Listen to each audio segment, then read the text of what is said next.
तो भाई मैं कोई रोस्टर तो हूँ नहीं जो रोस्टिंग करूँगी। मैं तो तुम लोगों को बताती हूँ फैक्ट्स। तो आ गई हूँ मैं आज एक नई वीडियो के साथ जो कि होने वाली है बिग बॉस के बारे में। तो hello and welcome back to my channel Bakchod podcast. मैं हूँ आपकी होस्ट और आपकी दोस्त। ओह गॉड, ये क्या बकवास कर रही हूँ मैं। So trying hard to be a YouTuber. Oh okay guys, YouTuber तो मैं हूँ ही। चलिए आज हम बात करेंगे बिग बॉस के फाइनलिस्ट के बारे में। इस बार का बिग बॉस बहुत ही घटिया और बकवास था क्योंकि ना तो टास्क हुए और ना ही कोई जेन्युइन दिखा। सब अपने अपने ड्रामे लेकर आए हुए थे बिग बॉस में। तो इस बार का बिग बॉस कम लव स्कूल ज़्यादा लगा क्योंकि हर किसी के एक्स के बारे में बातें हो रही थी। ऑलमोस्ट सारे ही लोग अपने एक्सेस को लेकर आए थे और एंड तक शो एक्सेस के बारे में ही रहा है। तो चलिए थोड़ा सा डिस्कस करते हैं one by one about the contestants of the big boss, उनकी बिग बॉस जर्नी के बारे में। तो सबसे पहले बात करते हैं नकली Kumar. Sorry sorry sorry sorry guys, I know आप सबकी सिंपैथी उसके साथ है। I am so sorry once again. तो क्या हुआ फिर अगर वो लड़कियों को थप्पड़ मारता था, तो उन्हें मारता था, पीटता था, तो उन पे अत्याचार करता था, तो हाँ क्या हो गया फिर? है तो वो अभिषेक ना, उसको चाहिए ना सिंपैथी, तो वो बनेगा ना विनर। क्यों? क्योंकि उसको थोड़ा सा पोक कर दिया था ईशा ने, और जो भी उसने ईशा के साथ किया होगा, जिस वजह से ईशा उसके साथ ऐसा कर रही होगी, जिस वजह से सामर्थ ईशा का साथ दे रहा था, वो तो भाड़ में गया। हमें तो वो देखना है ना कि उसको पोक किया, फिर उसको गुस्सा आया, फिर उसने चाटा मारा। अब उसको सिंपैथी देनी है, जितवाना भी तो उसी को है। तो नकली कुमार का कुछ यू सॉरी आई मीन फे ओ गॉड मतलब उसका जो बिग बॉस का जर्नी था वो बहुत ही मज़ेदार रहा। क्योंकि भाई स्टार्टिंग में उसे कुछ करना नहीं आता था। स्टार्टिंग में उसका जो गेम था वो ईशा के अराउंड रिवॉल्व हुआ। सारा टाइम वो ईशा ईशा करता रहता था। अगर ईशा उससे बात नहीं करती थी तो वो पागल हो जाता था। फिर उसने देखा कि ईशा का तो सामर्थ्य आ गया, अब ईशा से तो छुट्टी हो गई। फिर वो खानजादी के पीछे घूमता था, और अगर खानजादी से थोड़ी छुट्टी लेता था तो बीच में वो लड़ लेता था भाई किसी से भी। और और कोई लड़ेगा नहीं उससे तो वो दूसरों की लड़ाई में कूद पड़ता था। जैसे कि उसने तहलका भाई को भी निकलवा दिया, क्योंकि लड़ाई उसकी थी भी नहीं, वो बीच में कूदा और तहलका भाई को उसने निकलवा दिया। फिर बाद में ड्रामा भी किया रोके कि अरे अरे शिट शिट शिट, ऐसे मत करो, मत निकालो तहलका भाई को। मैंने उकसाया उन्हें, थप्पड़ भी खाया उनके हाथ से, पर उन्हें निकालो मत। अब फिर यही गेम जब अभिषेक के ऊपर पुल किया गया ना, उसकी एक्स गर्लफ्रेंड और उसके करंट बॉयफ्रेंड ने, तो अभिषेक से रहा नहीं गया। अभिषेक वाज लाइक नहीं नहीं, मैं तो चाटा मार दूंगा। क्यों? क्योंकि मेरे साथ तो गलत हो रहा है, और मैंने जो तहलका भाई के साथ किया था ना वो तो बहुत सही था। ठीक है ना, वो तो कुछ भी नहीं था। गॉड, कैसे तुम लोग ये भूल जाते हो कि भाई ये आदमी एक और लड़की को मारता था, उसकी लाइफ हेल कर दी थी इसने। भले ही वो लड़की चंट तेज चतुर है, लेकिन इतना घटिया एरोगेंस ये बंदा दिखाता है उस वक्त लड़की के टुवर्ड्स। भाई वो लड़की शो में आई, उसका बंदा भी आ गया, अब तो उसका पीछा छोड़ दे। पर नहीं, अभी भी उसके रिवॉल्वीज का गेम घूमेगा। और सबसे घटिया बात जो इस अभिषेक बंदे ने बोली है ना ईशा के बारे में, वो ये बोली है कि भाई तेरी वजह से मेरे माँ बाप डिप्रेशन में चले गए थे, वो परेशान थे, वो रोते थे। तो चल भाई, मैं तुझे आज ने एक बात बताती हूँ। तेरे माँ बाप रोते थे तेरी वजह से, तेरी कंडीशन को देख के, क्योंकि तू ये बोलता है कि तू 6 महीने तक बेड में पड़ा रहा, इसीलिए तेरे पेरेंट्स परेशान थे, ना कि ईशा की वजह से। भाई तू एक लड़की को भुला नहीं पा रहा, मूव ऑन नहीं कर पा रहा, वो तेरा प्रॉब्लम है ना, वो तेरे पेरेंट्स का प्रॉब्लम जब बनेगा जब तू उस चीज को अपने ऊपर हावी होने देगा। अरे फाइट करना भाई, मर्द बन, फाइट कर उस चीज से। क्यों भाई गिव अप कर रहा था? क्यों भाई बेड में पड़ गया था 6 महीने के लिए? अच्छा ठीक है, चलो इसने सहा, मानते हैं, चलो। फिर उसके बाद इसके बारे में बोला बिग बॉस में कि ये पागल खाने रह के आया था। Can you believe that? अगर कोई लड़की किसी लड़के को छोड़ देगी तो वो पागल खाने चला जाएगा। मुझे नहीं पता इस बात में कितनी सच्चाई है, लेकिन अगर ये पागल खाने रहकर आया है ना, तो ये बहुत ही ज़्यादा डिस्टर्ब्ड है भाई। इसको बिग बॉस में नहीं आना चाहिए था। फिर इसको भाई अपना इलाज करवाना चाहिए था। तुम खुद सोच कर देखो यार, कोई किसी को छोड़कर चला जाए, किसी का दिल तोड़कर चला जाए, वो पागल खाने चला जाएगा। पागल खाने जब जाएगा ना, जब उसको पहले से ही मेंटली कोई इश्यूज होंगे, तो भाई तुम लोग ये समझ लो ये एक अनसाउंड माइंड का आदमी था जो कि पागलपन का शिकार था। फिर उसको प्यार हो गया ईशा से, फिर ईशा ने इसको छोड़ दिया, फिर ये इतना पागल हो गया कि ये पागल खाने चला गया। अब तुम समझ रहे हो एक अनसाउंड माइंड के आदमी ने ईशा का क्या हाल किया होगा, उस बेचारी लड़की के साथ इसने कैसा बिहेव किया होगा, तब जा कर के उसने हार मानकर इसे छोड़ा होगा।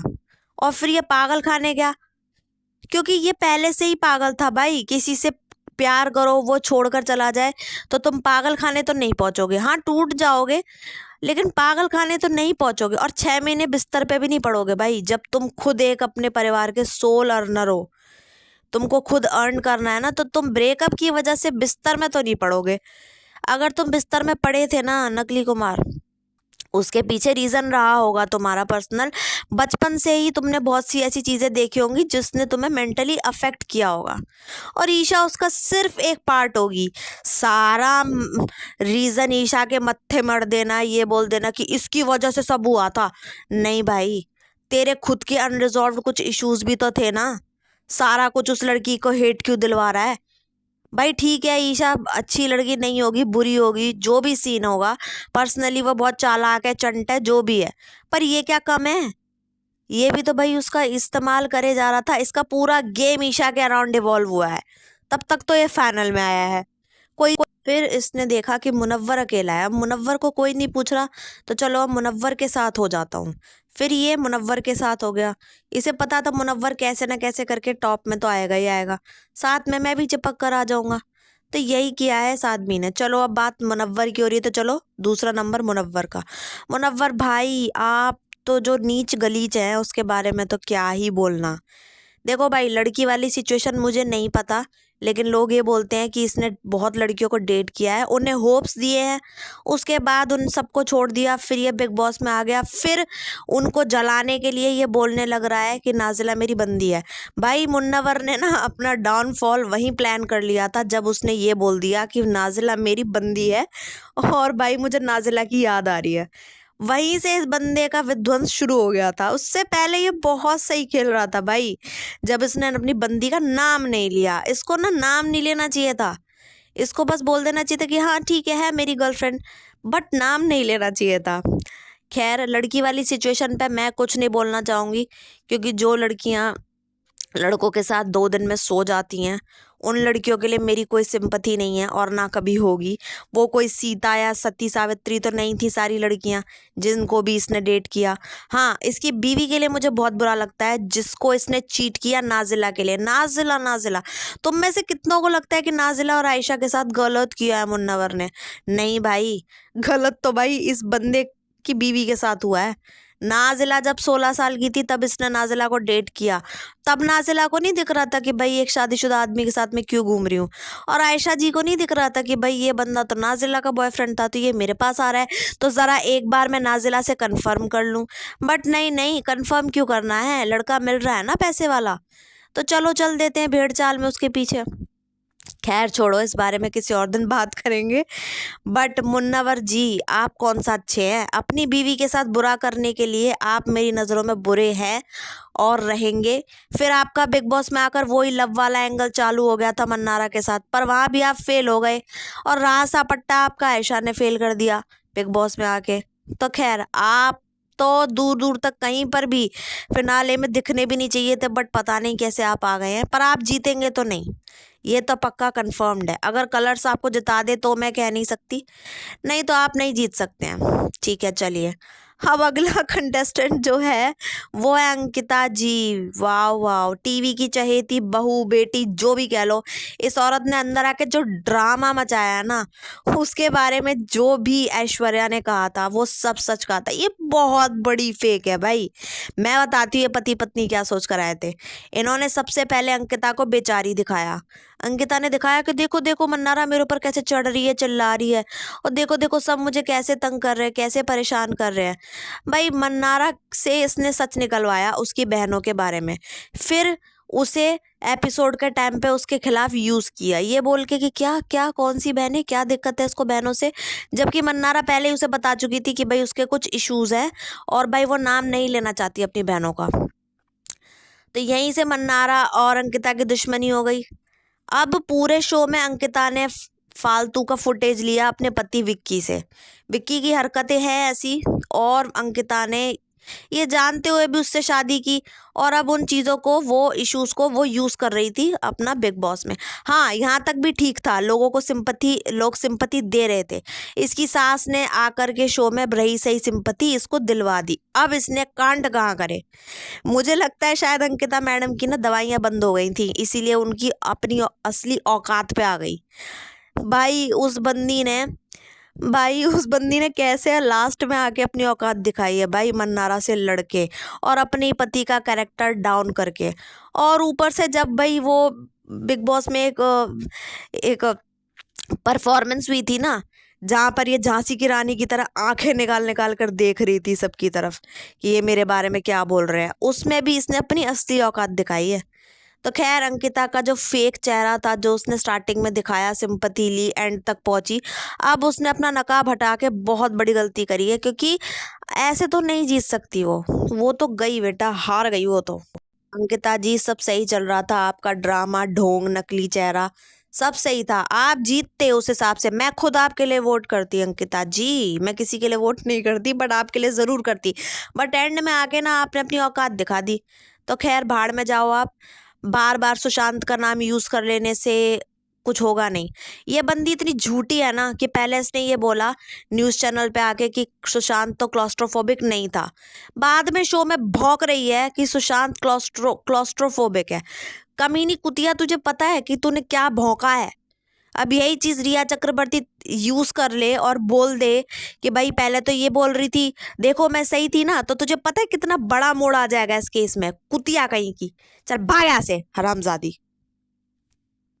अब बात कर लेते हैं मन्नारा के बारे में।